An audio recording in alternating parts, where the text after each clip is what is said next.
नमस्कार भाई दोस्तों। हाँ तो अंधभक्त आज वाला वीडियो पूरा देख लेना, तुम्हारा अंधभक्ति का चश्मा उतर जाएगा। चश्मा उतार देंगे तुम्हारा अंधभक्ति का।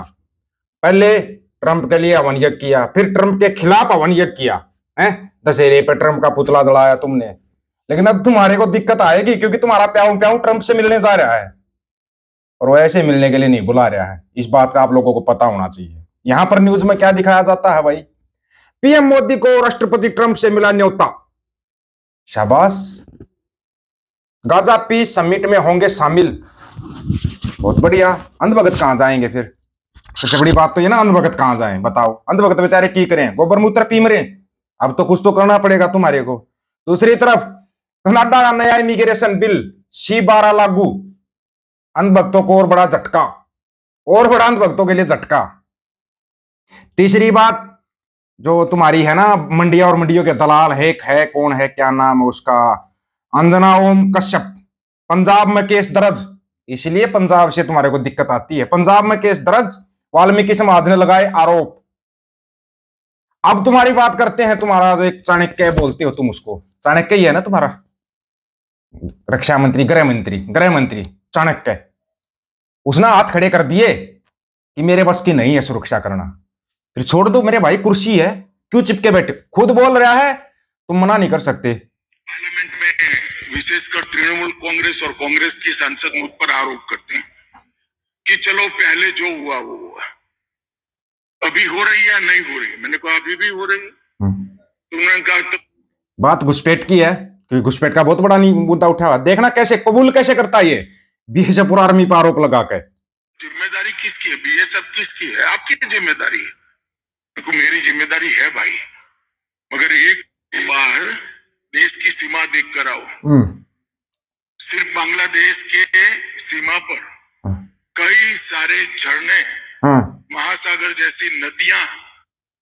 बांग्लादेश के बॉर्डर पर महासागर जैसी नदियां कहां से आ जाएगी? अंधभक्तों रोज ज्यादा हो गया होगा। कई सारा जंगल का एरिया, कई सारी पहाड़ी चोटियां है जहां बॉर्डर नहीं बनी और वहां से घुसपैठ कोई नहीं रोक सकता है। वहां से घुसपैठ कोई नहीं रोक सकता। क्यों नहीं रोक सकते?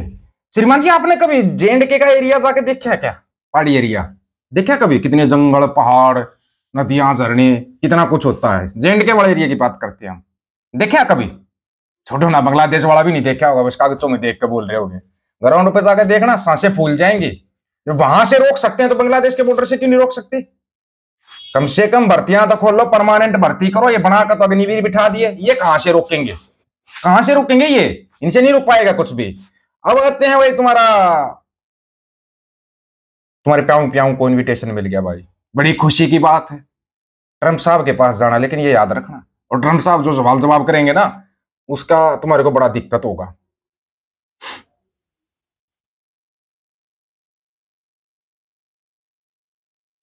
प्रधानमंत्री नरेंद्र मोदी को इजिप्ट के राष्ट्रपति ने शांति सम्मेलन पीस समिट में शामिल होने के लिए निमंत्रण भेजा।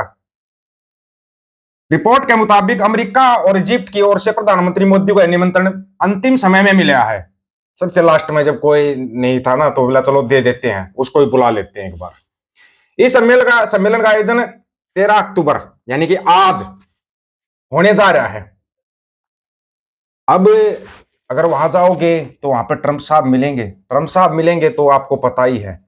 एक आपको है ना ये और बताते हैं, ये बड़ा मतलब कि बड़े कमाल की न्यूज लगेगी आपको।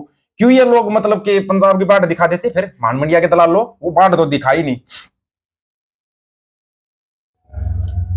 पंजाब के लुधियाना में फेमस हिंदी न्यूज चैनल आज तक की मैनेजिंग एडिटर व एंकर अंजना ओम कश्यप और इंडिया टुडे ग्रुप के चेयरमैन और editor in chief Arun Puri के खिलाफ केस दर्ज किया गया है। उन पर वाल्मीकि समुदाय की भावनाओं को आहत करने का आरोप है। जानकारी के मुताबिक भारतीय वाल्मीकि धर्म समाज की शिकायत के अनुसार FIR दर्ज की गई है।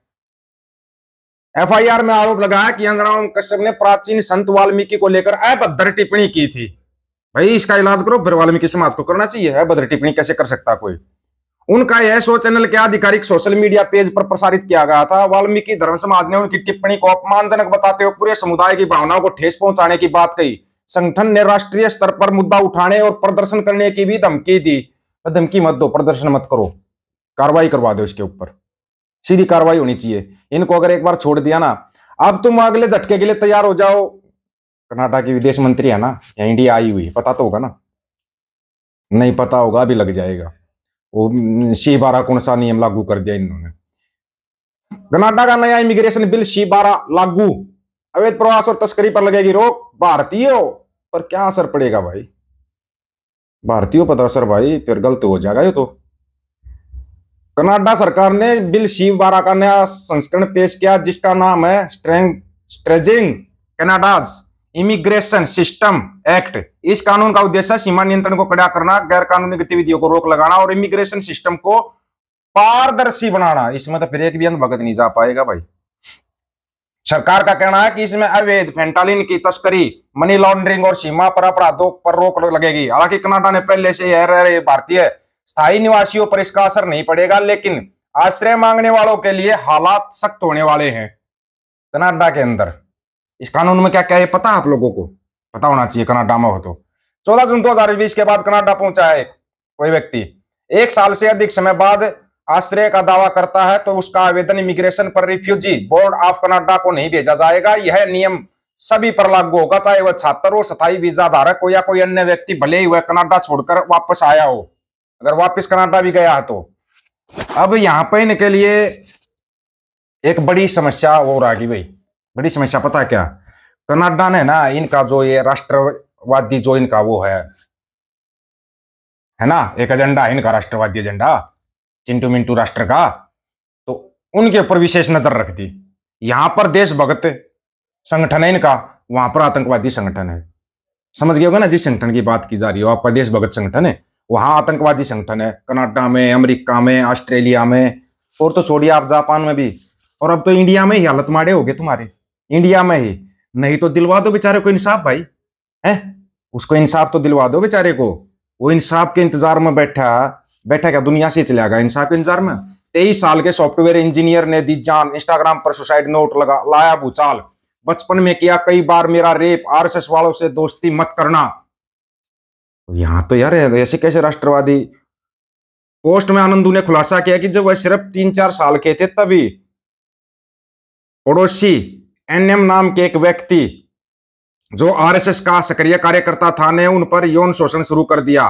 बाद में RSS के ITC और OTC कैंपों में भी कई सदस्यों ने उन्हें यौन और शारीरिक शोषण का शिकार बनाया।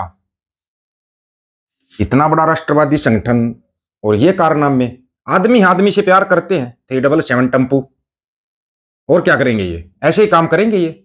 और भेजो अपने बच्चों को। वो आरोप लगे थे हरियाणा में, झूठे तो नहीं थे वो आरोप। इसका मतलब भाई वो आरोप झूठे नहीं थे फिर तो, मतलब उसका भी काम ठीक चल रहा है। आदमी आदमी से प्यार करते, गाना इन्हीं के लिए बनाया गया था ना, पता हो तो। ये लेके आएंगे 377 का कोई नया नियम लेके आएंगे, लेके आ रखे ना पहले। ये गलत तो नहीं हो सकता भाई। अब क्या होता है क्या नहीं होता, आप बोल रहे RSS को बैन किया जाए पूरे देश के अंदर। मोई जी तारीफ कर रहे हैं, कुछ तो गड़बड़ है। फिर एक आधे शहीद का नाम तो बता दो जो आजादी के लिए लड़े आओ। आप लोगों की क्या राय है इसके बारे में? अपनी राय रखना, आपकी राय का इंतजार रहेगा। सभी साथियों को राम राम, नमस्कार, आदाब, सत श्री अकाल। वीडियो को ज्यादा से ज्यादा शेयर, चैनल को सब्सक्राइब, बेल आइकन को जरूर दबाना दोस्तों। ऑफिशियल दीपक फौजी यूट्यूब चैनल, बात हक और सच की करेंगे। हक सच की बात हम करेंगे। वीडियो को शेयर करने की जिम्मेवारी आप लोगों की है। गज के आखो, वाहिगुरु जी का खालसा, वाहिगुरु जी की फतेह।